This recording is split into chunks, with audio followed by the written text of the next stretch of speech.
veux que je te prépare le rétrovir? Service de gynéco de ce truc. D'accord.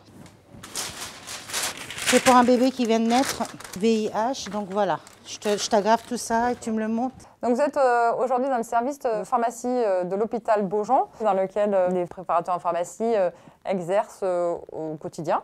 Donc les différents secteurs sont bien sûr la partie où on dispense et on distribue les médicaments pour les services de soins, mais aussi une partie où on dispense des traitements aux patients ambulatoires, une partie sur la production d'une part des chimiothérapies et d'autre part de médicaments stériles comme les antibiotiques par exemple, où on produit de manière à ce que les traitements soient directement disponibles pour les infirmières et pour les patients.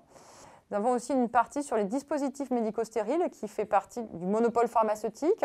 Donc ça, c'est tout ce qui est autour du dispositif médical utilisé à l'hôpital. Ça peut aller de la simple aiguille au cathéter jusqu'à des choses très spécifiques et très techniques comme des dispositifs de neurochirurgie, de cardiologie. On a aussi une grosse traçabilité des dispositifs médicaux implantables.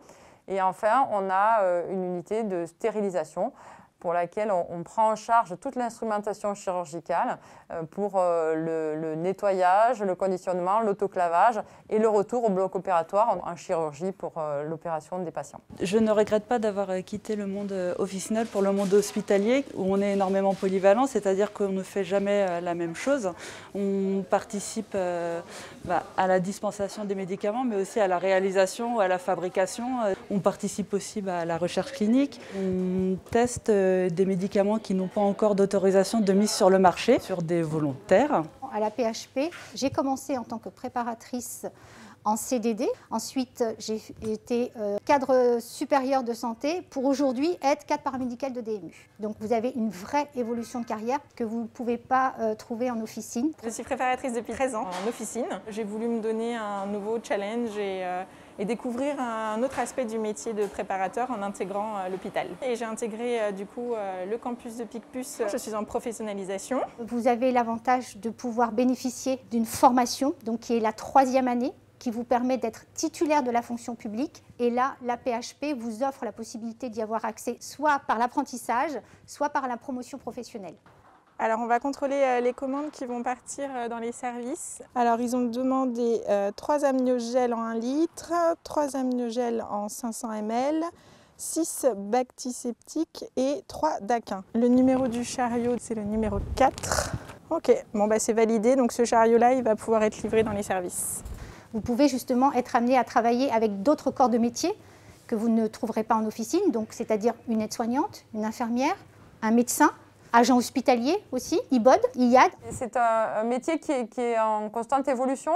D'ailleurs, on essaie dans la mesure du possible d'automatiser le maximum les tâches avec une valeur ajoutée limitée pour faire ressortir les compétences des préparateurs en pharmacie. Travailler à l'hôpital, c'est aussi se tenir toujours au courant des dernières évolutions parce que la médecine évolue et que du coup, pour nous, il faut qu'on se forme aux nouvelles procédures, aux nouveaux dispositifs, aux nouveaux médicaments. Je regrette à aucun moment d'avoir quitté l'officine malgré 14 ans parce qu'il y a une vraie reconnaissance quand même du métier de préparateur. À l'hôpital, on vous donne énormément de responsabilités, on vous fait confiance. Le médicament ne peut être manipulé que par des pharmaciens ou par des préparateurs en termes de logistique. Donc s'il n'y a pas de préparateur, globalement, il ne peut pas y avoir de médicaments. Et s'il n'y a pas de médicaments dans les services, il n'y a pas de prise en charge de patients. Donc c'est un métier qui est assez peu connu et pourtant un maillon essentiel dans l'organisation du circuit du médicament.